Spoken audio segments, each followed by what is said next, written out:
Hello, our wonderful students. How are you doing? Hope you are doing great.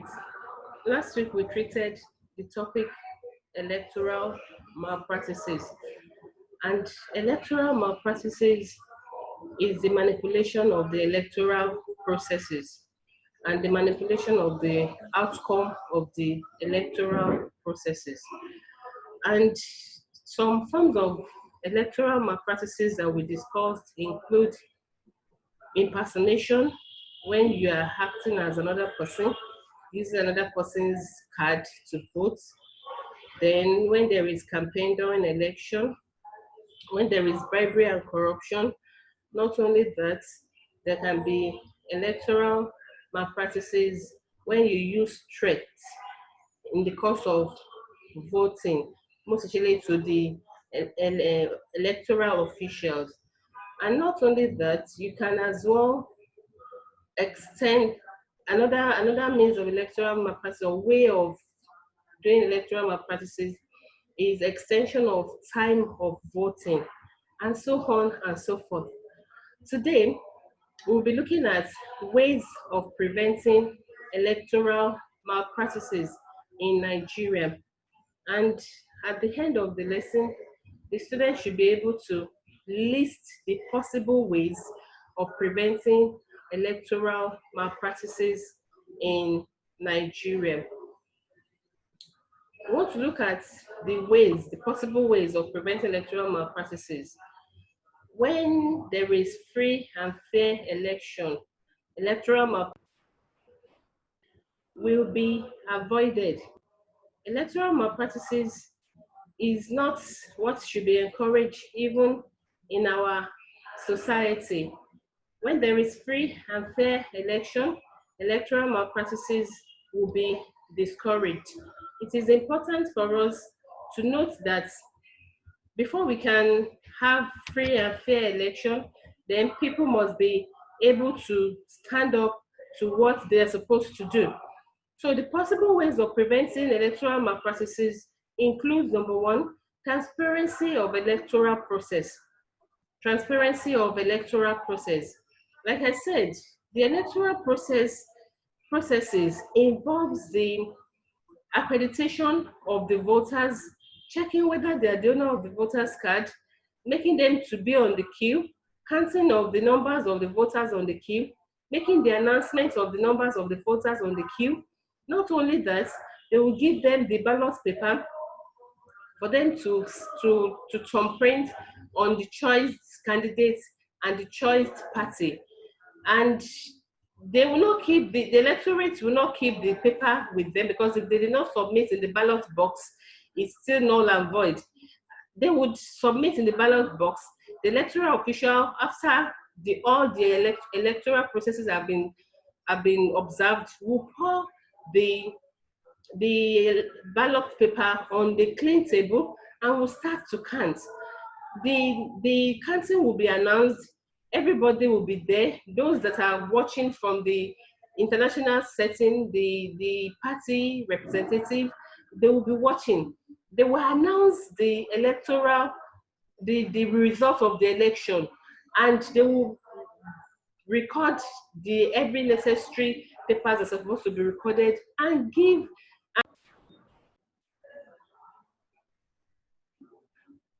The electoral malpractices can be prevented through transparency. When the election processes is transparent, it will bring about free and fair election.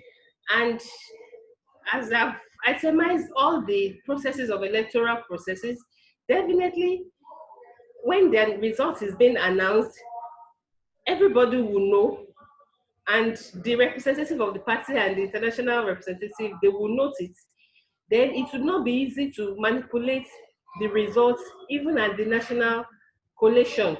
So transparency of electoral malpractices, transparency of electoral processes, it's a number one possible way of preventing electoral malpractices. Everything that you would do in the course of election should be made transparent, clear, crystal. Every processes must be clear and crystal in nature. Another one is uh, announcement of results at the polling unit. Some, when they want to rig election, they will not announce the number of the voters at the polling unit, those that are on the queue. It will not be announced for record purpose because of the rigging they want to do. They will not, at the end of the voting, announce the results at the polling unit, because this prevents manipulation. At the overall collation, each of the representatives will have noted it, the result of each polling unit, and people are sincerely watching. So it really prevents electoral malpractices. Then another point is educating the voters. It is important to educate the voters on what they need to know before, on, and after the election. Gone are those days that the electorate will come and gone are those days that the electorate will come, vote, and take their leave immediately. Electorates don't do such now. The electorate will wait back. They will ensure that their vote counts. They will ensure that their vote is not being manipulated. And that is why it is important for you to educate the electorate, for them to know their rights, what to do, how to do it, and what to do afterwards. So it is very, very important. Also, security at the election premises are to protect the voters and not to threaten them. The security present at the election premises are not to intimidate the voters. The voters should note that even when they see the presence of the security, it's not for them to be panicking.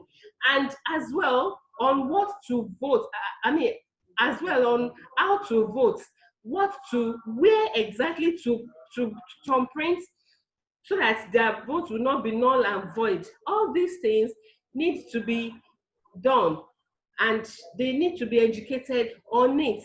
Electoral education is very, very important for the voters, for them to be able to know what they would do in the course of voting. Another one is prosecution of election offenders. When people know that if they are being caught in the course of the illegal or illicit act of electoral malpractices, that they will be highly dealt with and be prosecuted. They will reduce the rate at which they commit the offense without no repercussion. The prosecution for election offender, the offenses committed, at the end of the day, the offenders will be charged to court and be sentenced to prison for 21 years. If they are carrying this out and people know that 21 years out of their life can be wasted, they would reduce the rate at which this is being done. And because people realize that even those that are doing it, they are making ways out of it. They are not being punished. They're not even being caught. They would think twice before they commit the crime. People would not do it just anyhow. They would think it through before they commit the crime. Another prevention is popular participation. People should not sit at home. There should be no political apathy. When people will lose interest in voting, when this time around the era is changing, the vote of the voters counts a lot. When the citizens comes out en masse, in large numbers, it enables them to participate in governance, and they will vote the right person in power, which will in turn not mortgage their future, but make their future to be fulfilled, develop the electoral malpractices as well can be prevented when the voters obey the laws of the election, the electoral process. When the voters obeys the laws of the electoral processes, electoral malpractices can be prevented. Another point is electoral malpractices can be prevented when the officials in charge avoid taking bribe from the politicians. You know, the conscience of the officials are being bought over. And why is it very easy to do that? Because the way these officials are being treated at their commission is not so good. They're not well paid, they're not being paid on time. That's why people can manipulate them, can get to them easily. This can be achieved by paying a very good salary to the officials so that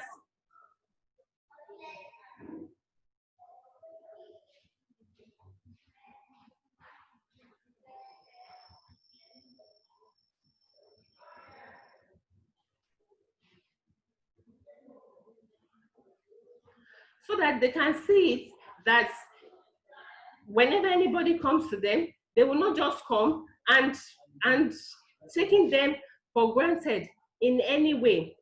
Electoral malpractices can also be prevented when the officials in charge avoid taking bribes. You know, they can easily be get into when they're not being well paid. But when the officials are being well paid, when they pay their salary on time, people, nothing would amaze them. They're satisfied already. They cannot just be manipulated just anyhow. And that is how to prevent electoral malpractices. Another important good point is that people with good moral standing should be appointed to the electoral body. It's a different thing to be well paid. It is another thing to have a good moral standing. Some people are not contented with what they paid them. But for those that have conscience with good moral standing, they will be able to uphold the integrity that they stand for. And another good point is that independent commission, electoral commission is needed to avoid interference of executive of arms of government in the election processes. That's why we said that judiciary independence is important. The same thing with the INEC independence. It is highly needed so that the executives will not be able to penetrate into them. And the result of the election should be announced on time so that to avoid manipulation of figures at the end of the day. We have come to the end of today's lesson, but before we go, let us have recap of what we treated.